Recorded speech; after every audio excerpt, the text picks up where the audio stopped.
नमस्कार बच्चों, मैं डॉक्टर मधु सांखला, सह आचार्य हिंदी, राजकीय मीरा कन्या महाविद्यालय उदयपुर, द्वितीय वर्ष कला के द्वितीय प्रश्न पत्र की इस कक्षा में आप सभी का स्वागत है। बच्चों, हम पिछले कुछ वीडियो से मुंशी प्रेमचंद द्वारा लिखित कफन कहानी की विस्तृत चर्चा कर रहे हैं। कफन कहानी की कथावस्तु, कफन कहानी का सारांश और कफन कहानी का तात्विक विश्लेषण करने के बाद परीक्षा की दृष्टि से कुछ प्रश्न जो मुझे महत्वपूर्ण लगते हैं वो मैं आप सभी को बताना चाहूँगी। कुछ महत्वपूर्ण प्रश्न जो आपसे परीक्षा में पूछे जा सकते हैं उनमें है कफन कहानी का मूल भाव या मूल संवेदना क्या है। कफन कहानी शीर्षक की सार्थकता सिद्ध कीजिए। कफन कहानी के माध्यम से कहानीकार क्या संदेश देना चाहते हैं। कफन कहानी का उद्देश्य क्या है। कफन कहानी में व्यापक जीवन का समावेश हुआ है, स्पष्ट कीजिए। कफन कहानी यथार्थ का बोध कराने वाली कहानी है, स्पष्ट कीजिए। घीसू और माधव के चरित्र चित्रण से संबंधित प्रश्न भी किए जा सकते हैं।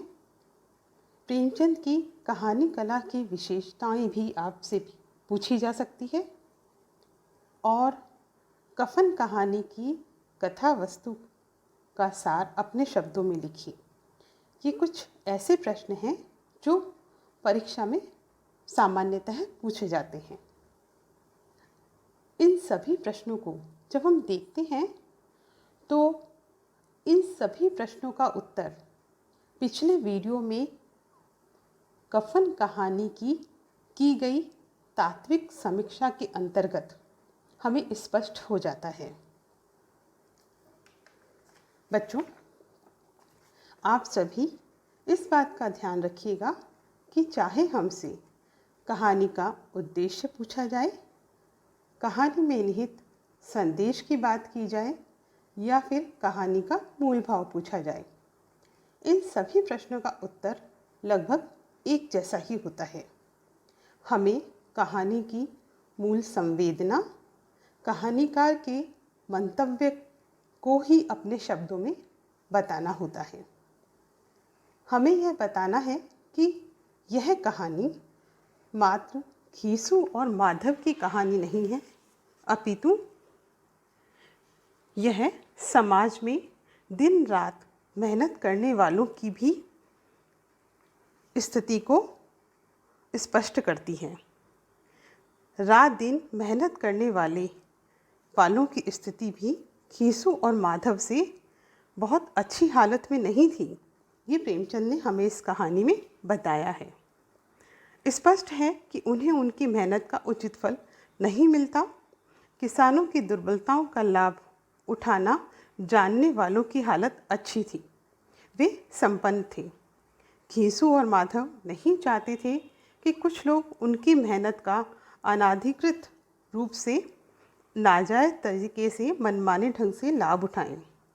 वे लाभ उठाने वालों का कुछ बिगाड़ नहीं सकते थे, परंतु यह तो कर सकते थे कि मेहनत ही ना करें, ताकि मेहनत का लाभ उठाने वाले उनकी मेहनत का लाभ ना उठा पाएं और अपेक्षाकृत अधिक धनवान न बनने पाएं।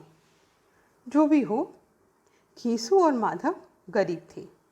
इस कारण वे घर की महिला का इलाज नहीं करा पाए और उसके मरने पर उसके लिए कफन भी खरीदने में सक्षम नहीं थे। उल्टे वे भूखों मरते थे। उन्हें कफन प्राप्त करने के लिए वह कार्य करना पड़ा, वह आचरण करना पड़ा जो स्वाभिमान के अनुकूल नहीं था। इसके लिए उन्हें झूठ बोलना पड़ा, खुशामद करनी पड़ी। जब मांगने पर रुपए मिल गए तब अपने पेट की भूख शांत करने के लिए उन्होंने कफन न खरीदकर खाने का सामान खरीदा। उन्होंने अपनी जिम्मेदारी के बोझ से बचने के लिए शराब पी और मदमस्त हो गए। उन्होंने इस बात की चिंता भी नहीं की कि समाज के लोग उनके बारे में क्या कहेंगे। वस्तुतः यह एक ऐसी यथार्थवादी कहानी है जिसका संपूर्ण कथ्य कफन के चारों ओर घूमता है। इस कहानी के माध्यम से प्रेमचंद ने बताया है कि मनुष्य का नैतिक पतन होने पर वे कफन के पैसों को भी शराब में उड़ा देते हैं। कफन कहानी का मनोवैज्ञानिक आधार यह अनुभूति है कि आधुनिक आर्थिक व्यवस्था में सर्वहारा वर्ग कितना पतित हो सकता है। घीसू और माधव दोनों ही सदा के भूखे हैं। मेहनत करने पर भी उन्हें भर पेट रोटी नहीं मिलती। दूसरों को भी परिश्रम करके भी भूखे मरते हुए देखते हैं। इससे उनमें अकर्मण्यता आती है, परंतु साथ ही पेट भोजन और जीभ स्वादिष्ट व्यंजन मांगती है। इसलिए वे कफन के लिए चंदा एकत्र रुपयों से पहले अपना पेट भरने का सोचते हैं। उद्देश्य की दृष्टि से यह कहानी यथार्थवादी है।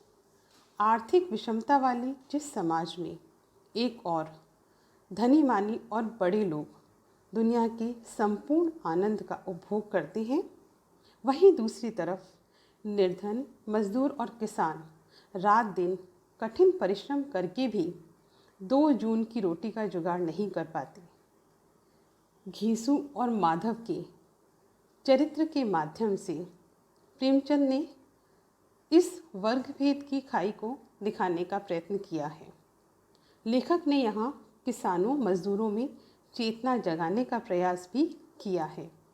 आर्थिक शोषण के विरुद्ध क्रांति की भावना भरना, ऐसा प्रतीत होता है उनका उद्देश्य इस कहानी में रहा है।